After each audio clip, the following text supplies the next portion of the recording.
Estamos en la fase 5 del curso Derechos Patrimoniales. A continuación vamos a analizar el caso del predio rural La Esperanza desde el derecho patrimonial colombiano, respondiendo cada interrogante con fundamento en el Código Civil colombiano y el Código de Comercio, además de las normas vigentes. El caso plantea un problema o un conflicto entre propiedad, posesión, compraventa, prescripción adquisitiva y títulos valores. Primero, nos pide que clasifiquemos los bienes presentes en el caso. Según el Código Civil, el artículo 653 nos dice que los bienes se clasifican en corporales e incorporales. En el caso encontramos que los bienes corporales son los que se pueden percibir por los sentidos. Para este caso, el predio La Esperanza, por naturaleza, es un bien inmueble, porque está fijo al suelo, de acuerdo al Código 656 del Código Civil. Encontramos también la vivienda campesina, un galpón, que son inmuebles por adherencia, según el artículo 657 del Código Civil, debido a que están unidos permanentemente al terreno.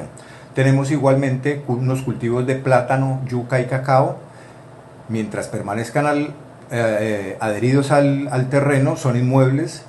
Una vez sean cosechados, se convierten en bienes muebles. Esto está fundamentado en el artículo 657 del Código Civil.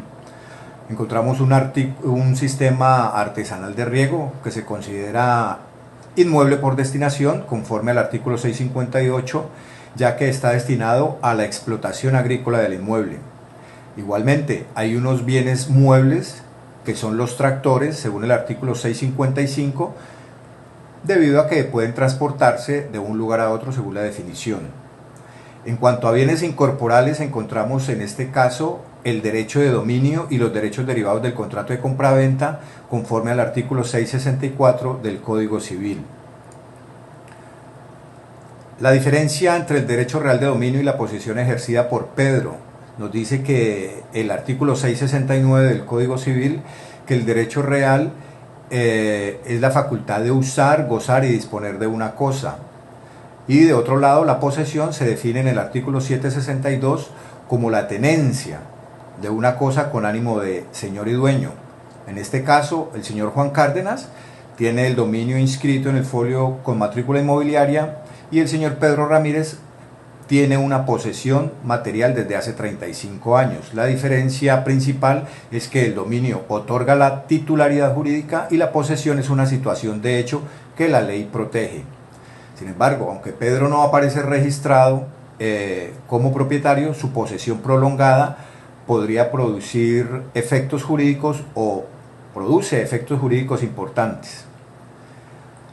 Nos pregunta, ¿Pedro puede adquirir el dominio por prescripción adquisitiva del dominio? Claro que sí. El artículo 2512 del Código Civil nos dice que la prescripción adquisitiva es un modo de adquirir las cosas ajenas por el transcurso del tiempo. Y en el artículo 2532 nos dice que la prescripción extraordinaria del dominio requiere 10 años de posesión. Pedro cumple estos requisitos porque ha ejercido una posesión pública, pacífica, ininterrumpida y con ánimo de dueño y señor durante 35 años. Pero la cartamenta que exhibe Pedro no le transfiere el dominio del inmueble.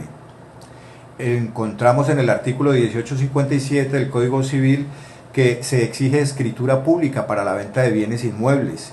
Y en el artículo 2 de la ley 1579 de 2012 se exige además la inscripción registral para que la tradición opere. Por tal razón, Pedro no adquirió el dominio con la cartamenta, pero sí puede obtenerlo mediante un proceso judicial de pertenencia.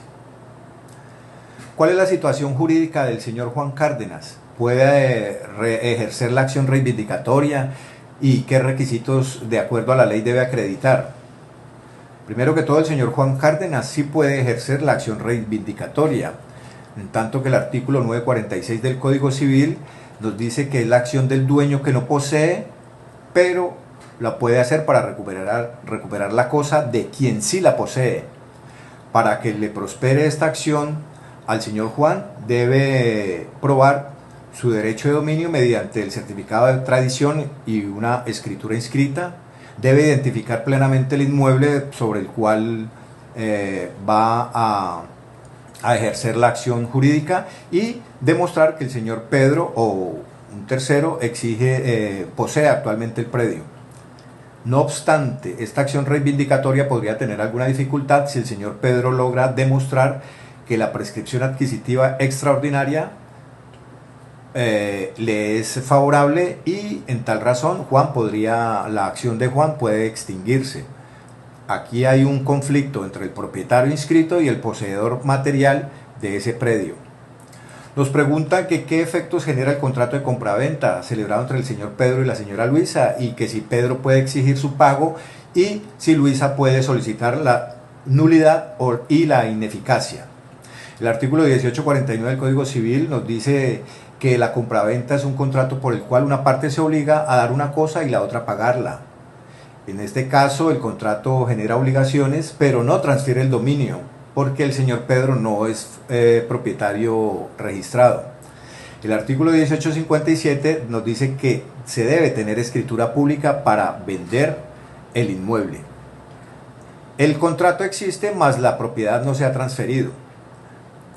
Respecto al pagaré con el que la señora Luisa firmó para hacer los pagos correspondientes al negocio que hizo con el señor Pedro, este es un título valor conforme a los artículos 619 y 621 del Código de Comercio, pero la señora puede alegar que este pagaré depende del cumplimiento del negocio principal, es decir, la entrega jurídica válida del inmueble, lo cual no se hizo, por lo cual ella puede solicitar la resolución del contrato por incumplimiento, según el artículo 1546, la unidad relativa por error o la devolución del dinero entregado. Sin embargo, se nota que difícilmente el señor Pedro va a exigir el pago total mientras no pueda transferir válidamente el dominio del predio. Las acciones judiciales que Luisa puede iniciar son, como decíamos, la resolución del contrato por incumplimiento, la acción de nulidad relativa y las excepciones cambiarias frente al pagaré por incumplimiento del negocio causal conforme al Código de Comercio. Una cuarta sería una acción de enriquecimiento sin causa si el señor Pedro conserva injustificadamente el dinero y no le soluciona jurídicamente este conflicto. Concluyendo, encontramos que este caso demuestra que en Colombia la posesión prolongada puede conducir a la adquisición del dominio mediante prescripción, pero mientras no exista una acción judicial o inscripción registral, el señor Pedro no puede transferir plenamente la propiedad de ese inmueble.